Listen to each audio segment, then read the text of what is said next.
Last lecture में हमने fructose के बारे में पढ़ा था। वहाँ पे हमने general introduction of fructose, method of formation of fructose and physical properties of fructose देखा था। In this lecture we will discuss about the structure elucidation of fructose. Fructose की स्ट्रक्चर इलुसिडेशन करने में सारे स्टेप्स वही होंगे जो आपने ग्लूकोज़ की स्ट्रक्चर इलुसिडेशन में देखे थे। तो सबसे पहला स्टेप क्या है? By elemental and molecular weight determination हमें ये पता चला कि फ्रक्टोज़ का मॉलिक्यूलर और केमिकल फॉर्मूला है वो कितना है, C6H12O6। नेक्स्ट स्टेप था कि हमें ये पता लगाना है कि इस मॉलिक्यूलर फॉर्मूला C6H12O6 में कार्बोनिल फंक्शनल ग्रुप है या नहीं है। तो कार्बोनिल ग्रुप के लिए हमने टेस्ट किए थे, जैसा कि ग्लूकोज़ में किया था। हाइड्रोजन साइनाइड के साथ रिएक्शन करवा के देखी थी, हाइड्रोक्सी अमीन के साथ करवा के देखी थी एंड फिनाइल हाइड्राजिन के साथ करवा के देखी थी। तो नॉर्मल आपने कार्बोनिल चैप्टर में पढ़ा है, कार्बोनिल ग्रुप में, कि कार्बोनिल कंपाउंड के अंदर जो कार्बोनिल ग्रुप होता है, ड्यू टू इलेक्ट्रोनेगेटिविटी डिफरेंस, यहाँ पे डेल्टा पॉजिटिव चार्ज और यहाँ पे डेल्टा नेगेटिव चार्ज। तो कार्बोनिल कंपाउंड्स है वो न्यूक्लियोफिलिक एडिशन रिएक्शन शो करते हैं। अगर रिएक्शन मिक्सचर में कहीं से भी न्यूक्लियोफाइल आ रहा है तो वो इस पे अटैक करेगा एज ए न्यूक्लियोफाइल और यहाँ से इलेक्ट्रॉन शिफ्ट हो जाएगा। जैसे इस केस में अगर हम हाइड्रोजन साइनाइड के साथ रिएक्शन करवाते हैं तो न्यूक्लियोफाइल क्या होगा, साइनाइड ग्रुप होगा, और वो साइनाइड ऐसे न्यूक्लियोफाइल कार्बोनिल ग्रुप पे अटैक करता है और प्रोडक्ट है वो क्या बनता है, यहाँ पे C, ऑक्सीजन पे नेगेटिव चार्ज और यहाँ पे साइनाइड ग्रुप।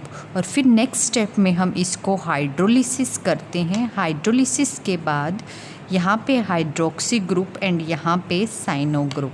तो इस फंक्शनल ग्रुप को हम क्या बोलते हैं, साइनोहाइड्रीन। ठीक है। अगर कार्बोनिल ग्रुप है तो हाइड्रोजन साइनाइड के साथ रिएक्शन से हमें साइनोहाइड्रीन मिलेगा।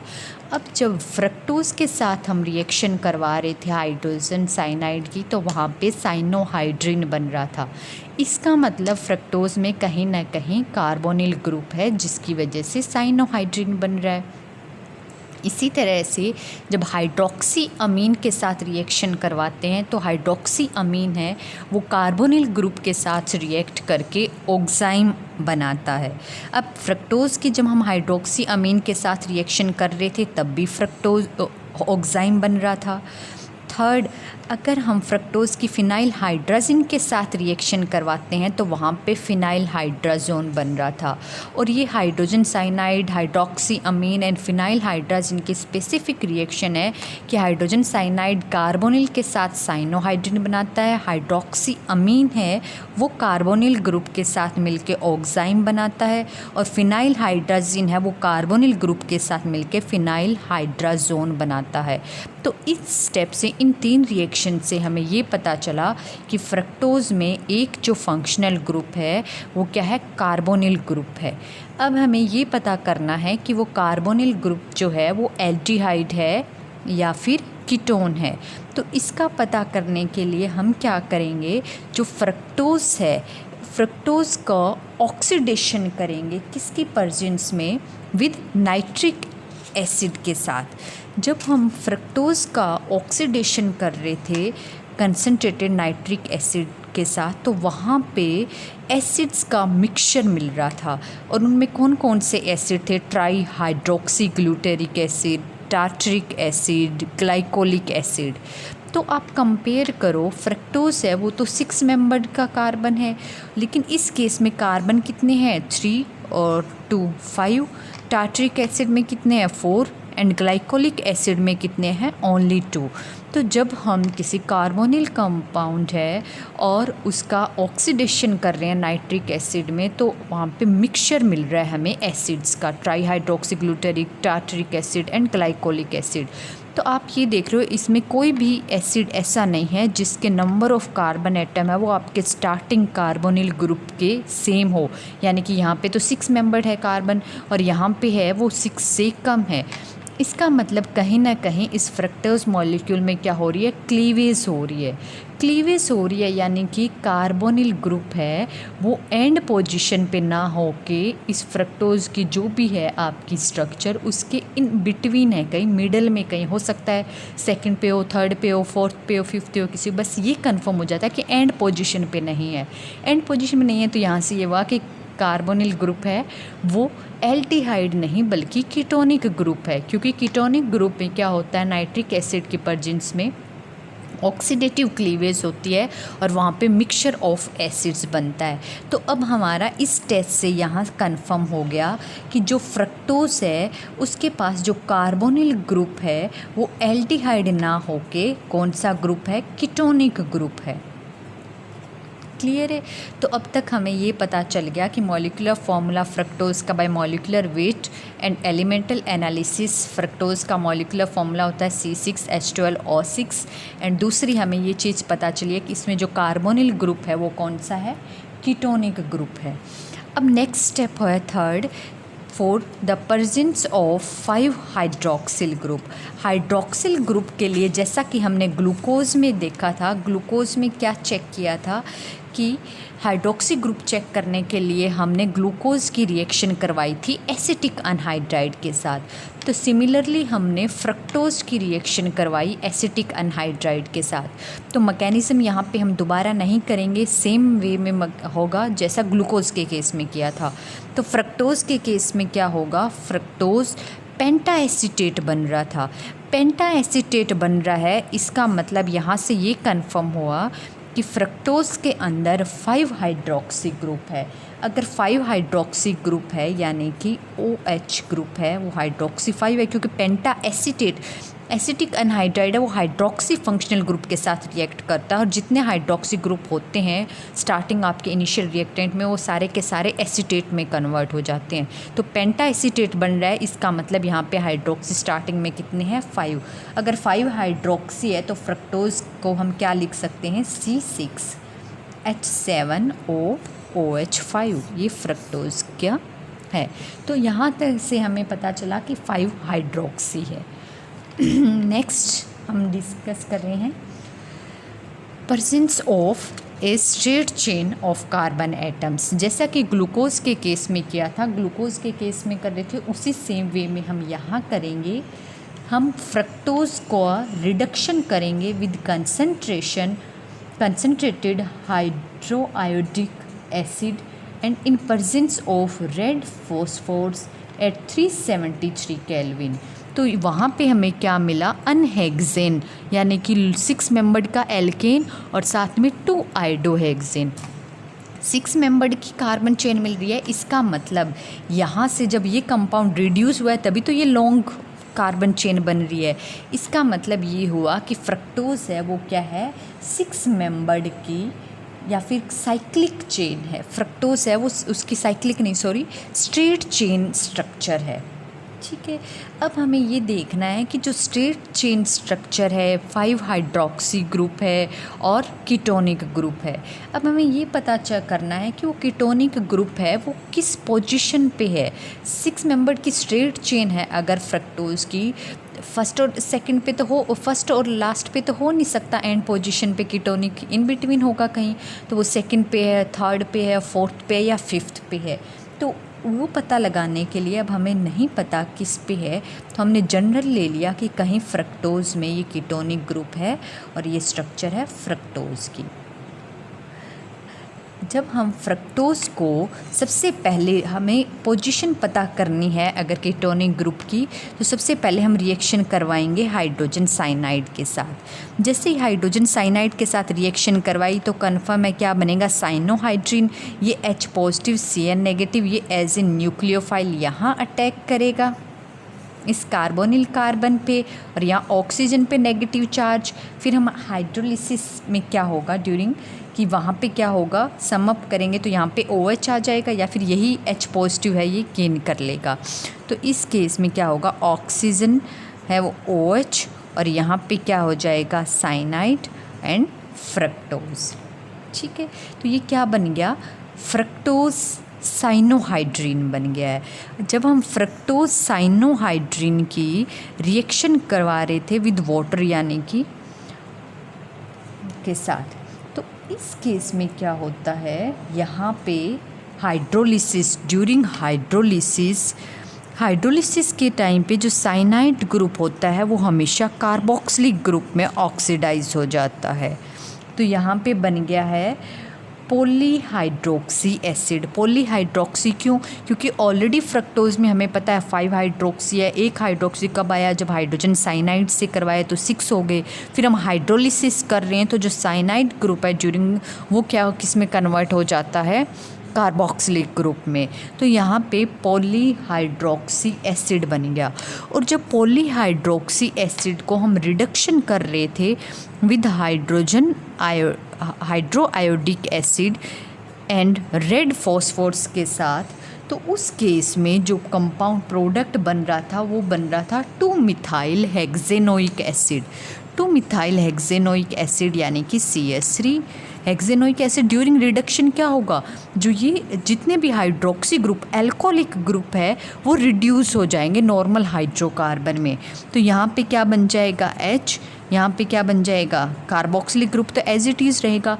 तो ये पता चला कि प्रोडक्ट जो बना था रिडक्शन के बाद उसको आइसोलेट किया गया और उसकी डिटर्मिनेशन की स्ट्रक्चर इलूसिडेशन, तो ये पता चला कि वो प्रोडक्ट जो है वो बन रहा है 2-पे-मिथाइल और हेक्सेनोइक एसिड। हेक्सेनोइक एसिड है तो 6 मेंबर्ड की चेन, एंड यहाँ पे क्या आ जाएगा CH3।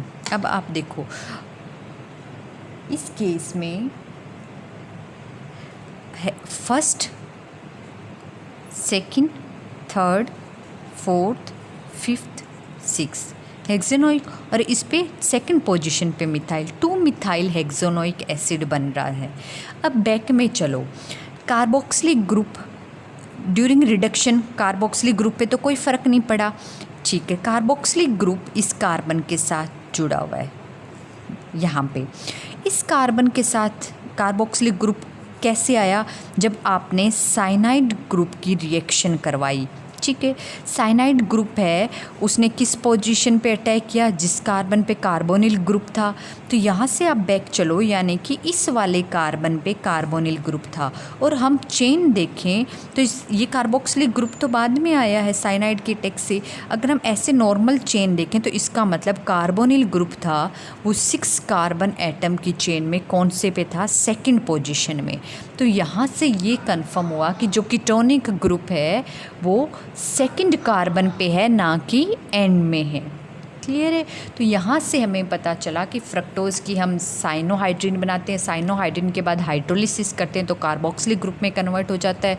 फिर हम रिडक्शन करते हैं तो जितने भी हाइड्रोक्सी ग्रुप है वो किस में कन्वर्ट हो जाते हैं, रिड्यूस हो जाते हैं, नॉर्मल हाइड्रोकार्बन चेन बना देते हैं। बट कार्बोक्सिलिक ग्रुप है वो एज इट इज़ है। तो यहाँ से ये पता चला इतने स्टेप के बाद क्या बन रहा है, 2-मिथाइल हेक्सेनोइक एसिड। 2-मिथाइल हेक्सेनोइक एसिड बन रहा है। यहाँ से ये कंफर्म हमने देख लिया कि कार्बोक्सिल ग्रुप जिस कार्बन के साथ जुड़ा हुआ है उसी पे ही कहीं ना कहीं कीटोनिक ग्रुप है। तो फिर बैक चले, हमें ये पता चला कि वो सेकंड कार्बन था जिस पे कीटोनिक ग्रुप था। क्लियर है। नेक्स्ट स्टेप हमें क्या क्या पता चल गया है यहाँ पे कि जो फ्रक्टोज़ के अंदर 5 हाइड्रोक्सी ग्रुप है, लॉन्ग कार्बन चेन है 6 मेंबर्ड की, और सेकंड पोजीशन पे कीटोनिक ग्रुप है। तो इसकी अगर आप ओपन चेन स्ट्रक्चर बनाओगे तो कैसा बनेगा, सबसे पहले सेकंड पे आप कीटोनिक ग्रुप दिखा दो। सेकंड पे दिखाओगे और 5 हाइड्रोक्सी दिखाने हैं आपको, तो कैसे दिखा सकते हो? देखो ये इसको फर्स्ट नंबरिंग देते हो, फर्स्ट, सेकंड, थर्ड, फोर्थ, यहाँ पे क्या जाएगा 5th, और इस पोजीशन पे 6th। अब बची हुई क्या है 5 हाइड्रोक्सी। 5 हाइड्रोक्सी दिखाने हैं तो बचे हुए कितने, 4 और एक 5। ठीक है, अब वो हाइड्रोक्सी क्या अलग अलग कार्बन पे है या सेम में है, ये कैसे पता चला? नॉर्मली मैंने बताया था कि कभी भी हाइड्रोक्सी है वो जेमिनल कार्बन पे पॉसिबल नहीं है।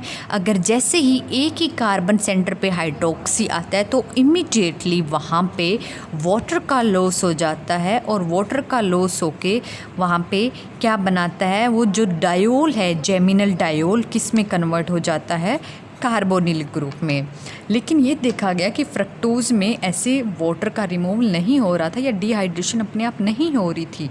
तो यहाँ से ये पता चला कि जो हाइड्रोक्सी ग्रुप है फ्रक्टोज में वो एक ही कार्बन पे नहीं है, मोर देन 1 हाइड्रोक्सी ग्रुप 5 है, वो 5 अलग अलग कार्बन पे है, यानी कि कहीं पे भी जेमिनल पोजीशन पे हाइड्रोक्सी ग्रुप पॉसिबल नहीं है।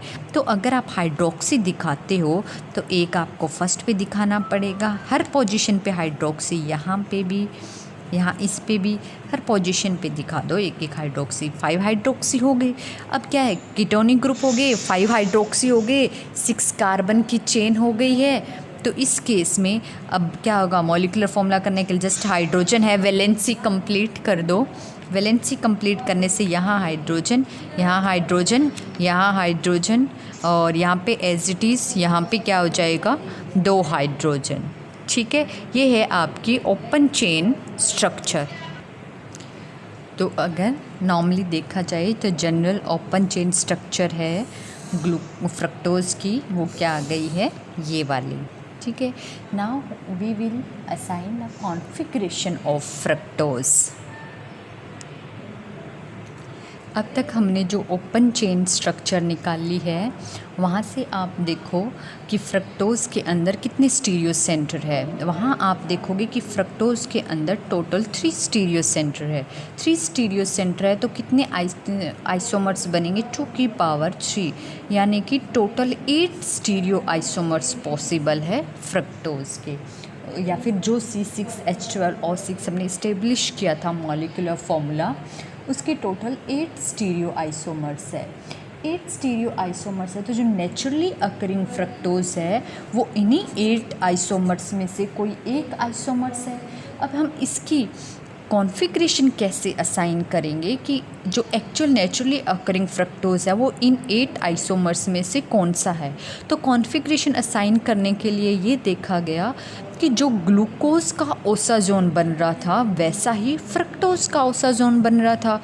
और ग्लूकोज की हमने स्ट्रक्चर क्या निकाली थी, अगर हम बात करें ओपन स्ट्रक्चर, तो अगर आपको ध्यान है तो हमने स्ट्रक्चर निकाली थी ग्लूकोज की, फर्स्ट, सेकंड, थर्ड, 6 की कार्बन आपने बना ली थी, और यहाँ पे आपने नॉर्मल दिखा रहे थे इस केस में CH2OH, और यहाँ OH H, इस पोजीशन पे OH, ये हमेशा फिक्स रहेगी इनकी ओरिएंटेशन।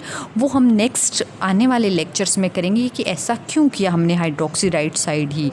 यहाँ पे आएगा HOH या फिर OH एंड H, और यहाँ पे क्या है CHO।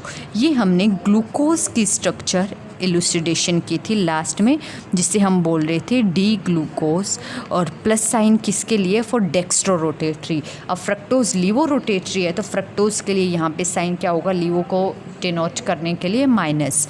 अब इस केस में क्या है कि आपने ये देखा कि जब ओसाजोन बनाते हैं तो ये 2 ही कार्बन सेंटर है वो इंक्लूड हो रहे थे रिएक्शन में, और ड्यूरिंग ओसाजोन है वो प्रोडक्ट है वो क्या बन रहा था कि यहाँ पे इस केस में क्या आ रहा था, CH double bond N NH and phenyl group.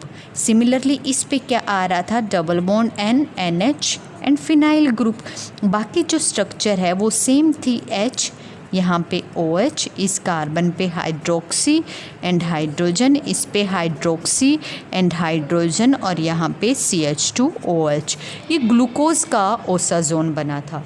तो बाद में ये देखा गया कि जो फ्रक्टोज़ का ओसाजोन बनाया तो उसकी भी स्ट्रक्चर है वो बिल्कुल सेम ऐसी थी फ्रक्टोज़ के ओसाजोन की भी, जैसी ग्लूकोज़ के ओसाजोन की होती है। इससे हमारे पास ये कंफर्म हुआ, अब दो ही फ्रक्टोज़ के ओसाजोन में भी दो ही इंक्लूड होते हैं, क्योंकि ओसाजोन फॉर्मेशन की हम मैकेनिज़्म देख चुके हैं, वहाँ पे सिर्फ दो ही कार्बन है वो इंक्लूड हो रहे हैं। तो उससे हमें बाकी तीन तो ये इंक्लूड ही नहीं हो रहे थे, चार। तो वहाँ से हमें अभी ये कंफर्म हुआ कि जो नीचे वाली स्ट्रक्चर है यहाँ से, ये ग्लूकोज़ और फ्रक्टोज़ में बिल्कुल सेम है। तो बिल्कुल सेम है, तो फ्रक्टोज़ की अगर हम ग्लूकोज जैसी स्ट्रक्चर बनाते हैं तो कैसी बनेगी, यहाँ पे आप दिखा सकते हो 1 2। अगर बाकी चार जो सेंटर है एज इट इज़ दिखाना चाहो, CH2OH, OH, हाइड्रोक्सी इस साइड, हाइड्रोजन इस साइड, और यहाँ पे क्या आ जाएगा, हाइड्रोजन एंड हाइड्रोक्सी। ठीक है, ये 4 हो गए। अब 2 कार्बन पे कैसी है, आप पहले इलुसिडेशन कर चुके हो कि सेकंड पे, इस पे तो क्या है, कीटोनिक ग्रुप। अब बचा क्या है, स्ट्रक्चर है वो कंप्लीट कर दो नॉर्मल, CH2OH। तो ये है फ्रक्टोज़ की ओपन चेन स्ट्रक्चर या कॉन्फ़िगरेशन, और इस फ्रक्टोज़ की कॉन्फ़िगरेशन को भी ग्लूकोज़ की तरह ही डी असाइन किया गया है जस्ट। अब क्यों असाइन किया है डी, और ये हम नेक्स्ट लेक्चर में डिस्कस करेंगे आने वाले लेक्चर्स में, या फिर ये हाइड्रोक्सी इसको इसी साइड ही क्यों किया, क्योंकि यहाँ से ग्लूकोज को जब हम ग्लिसर एल्डिहाइड स्टार्टिंग स्टीरियो आइसोमर से बनाते हैं, उस पर इनकी मेथड ऑफ फॉर्मेशन पे डिपेंड करती है इनकी एक्चुअल कॉन्फ़िगरेशन। तो वो हम आने वाले नेक्स्ट लेक्चर्स में डिस्कस करेंगे। तो अब इस स्टेप में हम कॉन्फ़िगरेशन ऑफ फ्रक्टोज़ है वो क्या निकाल चुके हैं, ये डी फ्रक्टोज़, और उसकी एक्चुअल स्ट्रक्चर वो क्या है, इस जैसी है, जस्ट ग्लूकोज एंड फ्रक्टोज़ की सेम है। डिफरेंस क्या है, सिर्फ फर्स्ट एंड सेकेंड कार्बन पे, इसमें फर्स्ट पे है एल्डिहाइड ग्रुप और इसमें सेकेंड पे है कीटोनिक ग्रुप। तो उसी तरह से आपको गिवन मॉलिक्यूलर फॉर्मूला के अकॉर्डिंग स्ट्रक्चर बनानी है। नेक्स्ट लेक्चर्स में हम फ्रक्टोज़ का ओसाजोन फॉर्मेशन डिस्कस करेंगे।